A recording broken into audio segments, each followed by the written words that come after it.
చెప్పుకుందాం. కొంచెం అందరూ నిఖారుగా ఉండండి.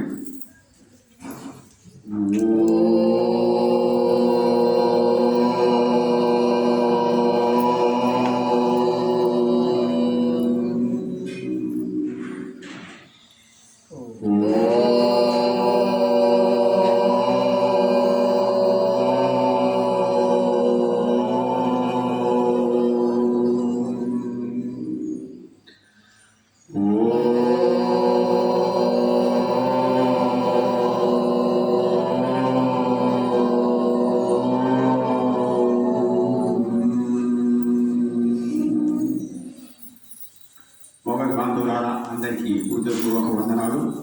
ఈరోజు మనం 28వ మాసం మనం పాసలను అనుసంధానం చేసుకున్నాం. 28 கரவைகள் பெரு சென்று காணும் சேரெந்துங்கோ அறிவொன்றும் இல்லாத வாயு குலத்தூ உந்தன்னை திருக்கிரந்தனை புண்ணியம் யாமுடையோ குறை ஒன்றும் இல்லாத கோவிந்தா உந்தன்னோர் உறவேல் நமக்கு ஒழிக்க ஒழியாது அறியாத பிள்ளைகளோ அம்பினால் உந்தன்னை சிறு பேரனை கனவும் சீர் அருளாதே இறைவா நீ தாராய் பரையேலோ నెంబావాయ్. ఇక్కడ మీకు నా ఎంబడి ఇంత సన్మానం కావాలా, నా ఎంబడి ఇంత పాయసం తినాలా, నేను మీ ఎంబడి ఉండాలంటే మీరు ఏం పుణ్యం చేసుకున్నారు, నీకేం అర్హత ఉన్నది అని అడుగుతున్నాను అని అడిగిందని చెబుతున్నది ఈ పాస్టర్. ఏం అర్హత ఉన్నది? ఇంత గొప్పగా మీరు నాతో పొందాలనుకుంటున్నారు, మీకు ఏదైనా అర్హత ఉండాలి కదా. ఏం అర్హత ఉన్నది అంటే ఇప్పుడు గోదాదేవి గోపికలు చెప్తున్నారు అన్నమాట. కరవైగల్ పెన్సెండు కాణం సేరెందు. కరవైగల్ అంటే ఆవు, పాలిచ్చే ఆవు. కరవైగల్ అంటే పాలిచ్చే ఆవు. పెనుసెండ్రు అంటే వెంబడబోతాం. అవి ముందు కొట్టితే మేము వాటిని వెనకాల అయిపోతుంది. కరవైగల్ పెనుసెండు అంటే వెనుక. సేరెందు అంటే అడవిలోకి పోతుంది. ఏమి తెలుసుకొని ఈ పాలిచ్చే ఆవులను అవి ముందు పొట్టింటే వాటి వెనకాల మేము నడుస్తూ అడవిలోకి పోతాం. పోయి సేరెందు బోమ్ అంటాం. సేరెందు బోమ్ అంటే అలా జీవిస్తాం. ఆవులని అడవులకు తీసుకుపోయి వాటిని మేపి మేము జీవిస్తాం. అంటే ఏమంటున్నారు అంటే మాకు కర్మయోగం లేదు, మేము కర్మ ఏం చేయము. నువ్వు ఏదో కర్మయోగం ఉందనుకుంటున్నావు కదా, మా కర్మయోగం ఏమి లేదు. మేము ఆవులను మేపుతాం. అది కూడా ఆవులు పాలిస్తాయని ఆ పాలిస్తున్నందుకు ఆ వాటిని మేపుతాం. కొంచెం స్వార్థం ఉన్నది ఇట్లా చెప్తున్నారు వాళ్ళు గోదాదేవి గోపికలు. అయితే ఇంకేం చేస్తాం మేము అక్కడ ఆవులను మేపిన తర్వాత అవి మంచిగా అడవిలో తిన్న తర్వాత ఒక చెట్టు కింద అవి ఉంటాయి. అప్పుడు మేము తెచ్చుకున్న సద్దన్నము తింటాం. ఆ అన్నంలో ఆ నియమం లేదు మాకు.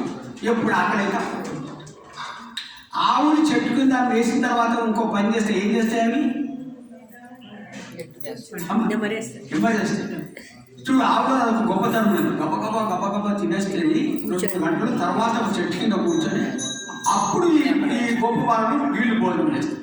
ఏమి సత్యంగం అది మనం ఏమంటాము, అన్నము శుద్ధి ఉంటే మనసు శుద్ధమైంది. అన్నం అందుకోసమే, అన్నం పరబ్రహ్మం కదా, అందుకోసమే అన్నాన్ని మనం ప్రసాదంగా తింటాం. అందుకంటే మనసు తయారవుతుంది.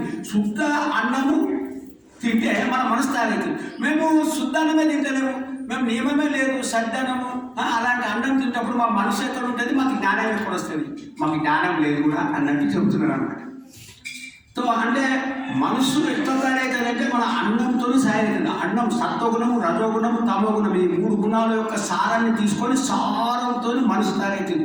ఆ మనసు, ఆ తయారైన మనసు సంకల్పం చేస్తుంది. అప్పుడు ఆ సంకల్పం ఏంటంటే నీ తిన్న తిండి సారం ఏది ఉంటుందో అప్పుడు ఆ సంకల్పం ఉంటుంది. అంటే మనం తిన్నదాన్ని బట్టి కూడా మన ఆలోచనలు మారుతాయి. అందుకోసమే ఆహారం జాగ్రత్త తీసుకోవాలని చెప్తారు. సాత్విక ఆహారం చాలా మంచిది కానీ ఈ అధ్యాత్మ మార్గంలో వెళ్ళడానికి. అందుకోసమే మేము అలాంటి ఆహారం తీసుకోము. వీళ్ళన్నీ మాకు అది లేదు. మాకు ఇంకేం లేదు, అరివొండ్రు మిల్లాల. అరివొండ్రు అంటే జ్ఞానం కొంచెం కూడా లేదు. హరి అంటే జ్ఞానం. అరివొండ్రు ఇల్లాల లేదు, కొంచెం జ్ఞానం లేదు మాకు. ఇంత కూడా లేదు, జ్ఞానమే లేదు మాకు. అరివొండ్రు మిల్లాల వాయుకులత్తు. ఇంకా ఎక్కడ పుట్టినా మేము గుల్లవంతులు పుట్టినాం. మా జన్మనే మాకు అజ్ఞానం జన్మ. మా కులంలో జ్ఞానమే లేదు. ఏం చేస్తాం మేము? పశువులను అడవిలో తీసుకుపోతాం, అక్కడనే ఉంటాం, అవి మేపుతాం, అవి తింటాం, వస్తాం. కాబట్టి మాకు జ్ఞానం లేదు. మేము కర్మ కూడా చేయము. సో మాకు కర్మయోగం లేదు, జ్ఞానం లేదంటే శ్రీకృష్ణుడు అంటాడు అట్లెట్లా మీరు నేను కూడా ఈ ఆవులను తీసుకొని అడిగిపోయినా. నేను చేసే పని మీరు చేసేది కదా, ఇది తప్పెట్లయితుంది, దోషం ఎట్లయితుంది, మీరు ఎందుకంటే దోషం అనుకుంటున్నారు తప్పని. నేను చేసిన ఈ పని అంటే వీళ్ళంటారు సామాన్యుల మాలాంటి వాళ్ళు చేస్తేనే మామూలుగా లెక్కకు వస్తుంది. కానీ మహానుభావులు తేజస్సులు మీరు చేస్తే దానికి పని గొప్పగా అవుతుంది. పెద్దవాళ్ళు చేస్తే పని గొప్పది అవుతుంది. మామూలు చేస్తే ఏం చేసిండే అంటారు. అదే పనిని గొప్పలు చేసిందనుకో దానికి వేరే విశేషం వస్తుంది అనమాట. అందుకోసం మీరు మహానుభావులు సార్ మీరేం చేసినా గొప్పది అవుతుంది అని చెబుతున్నారు అనమాట. ఇది అంటే మాకు జ్ఞానం లేదు, కర్మయోగం కూడా మీరు చేస్తలేము అని చెప్తున్నారు. మరి ఏమున్నది? మరి ఏం లేనప్పుడు మీకు ఏం చేయాలంటే మీకు ఏమి లేదంటున్నారు, మరి మీకు ఏం అర్హతున్నది అంటే అప్పుడు చెప్తున్నారు వీళ్ళు ఉందన్నై పిరవు పిరుందనై. ఓ స్వామి నువ్వు మా కులంలో వచ్చి పుట్టినావు, అది మాకు సంబంధం. ఉందన్నై పిరవు పిరుందనై. పిరవు అంటే పుట్టిన వల్ల మాకు సంబంధం ఏర్పడింది. మా నందగోపుని ఇంట్లో వచ్చి పుట్టినావు, నీ అందరూ నువ్వే వచ్చి పుట్టినావు మా కులంలో. అది ఉందన్నై పుణ్యం, అదే మా పుణ్యం. మా పుణ్యం ఏదయ్యా అంటే నువ్వు వచ్చి మా కులంలో వచ్చి పుట్టడమే మా పుణ్యం. అది మేము యా ఉదయం అంటే మేము అది పుణ్యం కలిగి ఉన్నాము, మా అదృష్టం అది. నువ్వు సాక్షాత్ నువ్వు ఆ పరమాత్మ మా కులంలో వచ్చినావు, మేము చేసుకున్న పుణ్యమే ఏదో అది మాకు లభించింది. ఇది చెప్తున్నాడు. అప్పుడు ఇంకేమంటున్నారు? మాకు ఏమి లేదు కానీ నువ్వు కురైవొండ్రు మిల్లాదా, నీకు కొరత లేదు, స్వామికి కొరత లేదండి. అంటే ఆయన పరిపూర్ణుడు, పరమాత్మ పరిపూర్ణుడు అంటే ఆయన దగ్గర సమస్తం ఏ దానికి కొరత లేని వాడు. అది నమ్మకం. ఆయన కొరత లేదు కాబట్టి మనం ఆయన దగ్గరికి వెళ్ళి అడుగుతున్నాం. మనకి ఇప్పుడు బాగా డబ్బున్న దగ్గర పోయి అడిగితే డబ్బులు ఇస్తాడు, బీదం దగ్గర పోయి అడిగితే మనకి ఇస్తాడు. అంటే మనకి ఎన్నో రకరకాల కోరికలు ఉన్నాయి. ఆ కోరికలు తీర్చాలంటే అన్ని కోరికలకు ఆయన దగ్గర అన్నీ ఉన్నాయి. ఆయన కొరతనే లేదు, పరిపూర్ణుడు కాబట్టి నువ్వు ఏ కోరికైనా తీర్చబడాయి. అందుకోసం మనం పోతుంది ఏ కోరికైనా. మనకు ఆరోగ్యం కావాలన్నా తీరుస్తాడు, నీకు డబ్బులు కావాలని తీరుస్తాడు, నీకు పదవి కావాలని తీరుస్తాడు, నీకు పెళ్లి కావాలని తీరుస్తాడు, ఏది కావాలంటే అది తీరుస్తాడు. ఎందుకంటే ఆయన కొరత లేదు, ఐశ్వర్యవంతుడు ఆయన. సో అందుకోసమే కురైవొండ్రు మిల్లాల, నీకు కొరత లేదు, మాకు అన్నీ కొరతలే ఉంది. కాబట్టి నీకేమో కొరత లేని వాడు, మాకు కొరతలు లేవు, అన్నీ కొరతలే కాబట్టి నువ్వు మాకు తీరుస్తావు. సో నువ్వు కొరత లేని వాడు కాబట్టి మా కొరతలు తీరుస్తావు కదా స్వామి, తీయవా అని ప్రార్థన చేస్తున్నమాట. అది కోరుతాడు. అందుకోసం కురైవొండ్రు మిల్లాల. ఓ గోవింద తెలుసు కదా, గోవర్ధన పర్వతం ఎత్తి తన ఈ యొక్క పేరు సంపాదించుకున్నాడు. గోవింద అంటే ఆయనకు చాలా ఇష్టం, ఎందుకంటే ఆయన స్వయంగా సంపాదించు. గురువు పెట్టిన పేరేంటిది? కృష్ణుడు పెట్టాడు. కానీ కృష్ణుడి కంటే ఈయన గోవింద నామానికి ఎక్కువ సంతోషపడతాడు. ఎందుకంటే ఇప్పుడు ఎవరైనా చూడండి, గుణం మీద చెప్తే ఇప్పుడు కర్ణునికి ఉన్నది ఒక పేరు వచ్చింది, దానకర్ణుడు చాలా సంతోషపడుతుంది. ఎందుకంటే ఆయన సంపాదించుకున్నాడు ఆ పేరు దానం, అందుకోసమే దానకర్ణ. అట్లా పుట్టినప్పుడు కర్ణ పేరు పెట్టింది, కానీ తన మంచి పనులు చేసి సంపాదించుకున్నాడు ఒక పేరు, దానికి ఎక్కువ పొగిపోతుంది ఎవరైనా. ఆ పేరుతో పిలుస్తున్నారు గోవింద అని. గోవింద అంటే తను గోవులను పాలించి సంపాదించిన పేరు, తర్వాత గోవర్ధన పర్వతం పెట్టి సంపాదించిన పేరు. కాబట్టి చాలా సౌలభ్యం అన్నమాట, చాలా ఉపయోగిపోతారు. అందుకోసమే గోవింద. ఉందన్నోడు ఉరవేరు నమక్కి ఒలిక ఒలియాదు అంటే ఉందన్నోడు అంటే నీతోటి ఉందన్నోడు ఉరవేరు సంబంధం. నీతోటి సంబంధం ఉందన్నోడు సంబంధం నమ్మక్క ఒలిక్క ఒలియాలి. ఎంత తీసినా నీకు నాకున్న సంబంధం స్వామి ఇది తొలగించడానికి వీలేదు. అది మన సంబంధం. ఎవరితోని? స్వామితోని. జీవులకు సంబంధం అంటే ఎప్పటి నుంచో ఉండదు. ఇది చెప్తున్నాడు గోదాదేవి గోపి. ఇక్కడ మనం గమనించాలి, సంబంధం మనకు పరమాత్మతో ఎప్పటి నుంచో ఉండదు మనకు. ఎందుకు? ఇప్పుడు స్వామి పరమాత్మ మనలో ఉన్నాడు కదా. ఎక్కడున్నాడు? హృదయం ఉన్నాడు అనుకుంటాడు. ఎక్కడున్నా? హృదయంలో ఆత్మలో ఉన్నాడు. అంటే ఆత్మ ఆయనకు శరీరం. మన ఆత్మలో ఆయన ఉన్నాడు. మన ఆత్మలో ఆయన ఉన్నట్టు ఎక్కడ ఉన్నట్టు? మన ఆత్మ శరీరం అయితే పరమాత్మ ఉన్నాడు అన్న. అంటే పరమాత్మకు మన ఆత్మ శరీరం. అంటే ఆత్మ ఆ పరమాత్మకు మన ఆత్మ శరీరం కాబట్టి ఆయనకు మనల్ని తీసివేయడానికి వీల్లేదు. అర్థమైందా? ఇది పట్టుకోవాలి మనం. మనం ఎప్పటికీ ఉన్నామన్నమాట సంబంధం. ఇది లోతైన విషయం అన్నమాట. ఆధ్యాత్మిక లోతైన పోతే ఆయనకు మనకు సంబంధం తెంచిన కూడా తెగదనమాట. ఎందుకంటే ఆయనకు మనం శరీరం లాంటి మనం. శరీరం ఈ శరీరం కాదు, ఆత్మ. ఆత్మ మన ఆత్మ ఆయనకు శరీరం. అప్పుడు ఎట్లా తీసేస్తాం అంటే ఉదాహరణ ఏం చెప్తారు? ఇప్పుడు దీపం ఉన్నది, దీపం వెలుగుతున్నది. ఆ దీప కాంతి దీపము నుంచి వేరు చేస్తామా? చేయలేము. కాంతి నుంచి వేరు చేస్తే దీపం లేదు, దీపం వేరు చేస్తే కాంతి రాదు. సో ఈ రెండు కలిసి ఉంటాయి. ఇప్పుడు సూర్యుని ప్రభ, సూర్యుని వెలుతురు ఉన్నది, సూర్యుడు వెలుతురు వేరు చేస్తామా?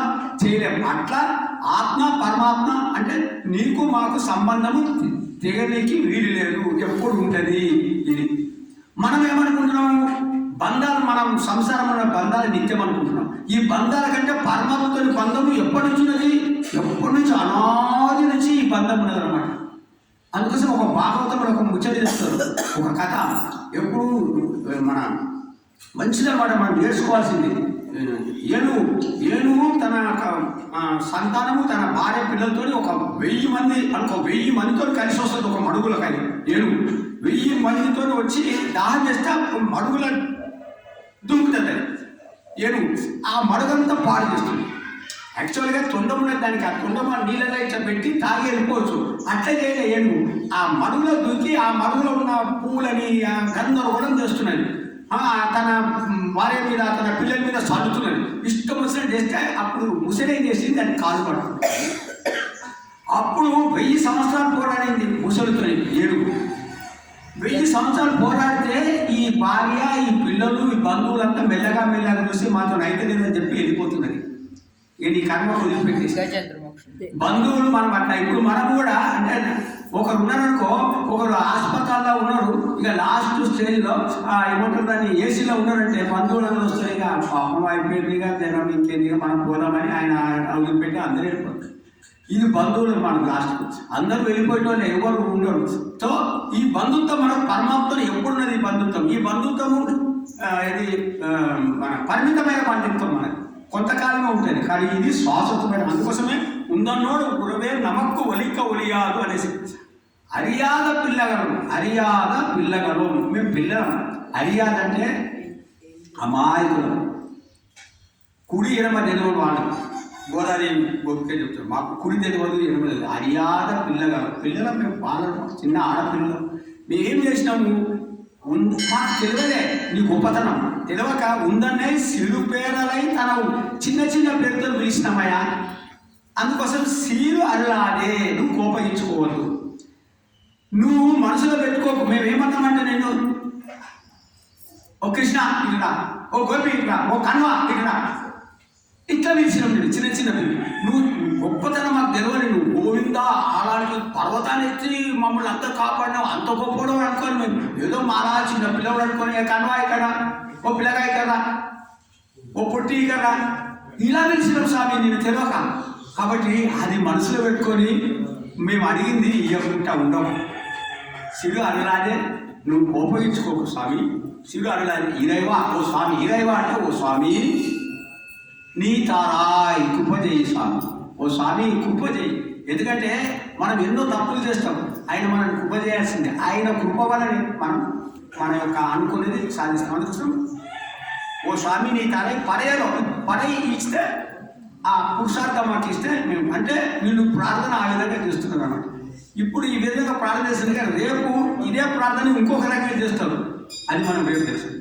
హరే నమః, హరే నమః, హరే నమః. సర్వత్ర గోవిందనామ సంకీర్తన.